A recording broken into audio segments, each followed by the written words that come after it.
First, let's understand the issues with color balancing. In Photoshop or other applications, there are many options available to correct colors. If the problem is not resolved using color balance, people often try to fix it using levels. If that also doesn't work, they attempt correction with selective color. When even that fails, they apply photo filter or adjust temperature and tint in camera raw filter.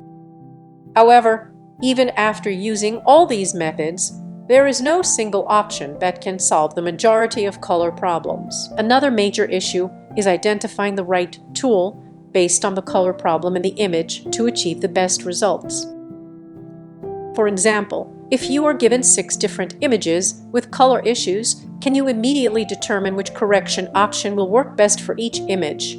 This is where PixMaster's color balance comes in. It eliminates the need for trial and error by solving most color problems efficiently. Let's correct these 6 images in PixMaster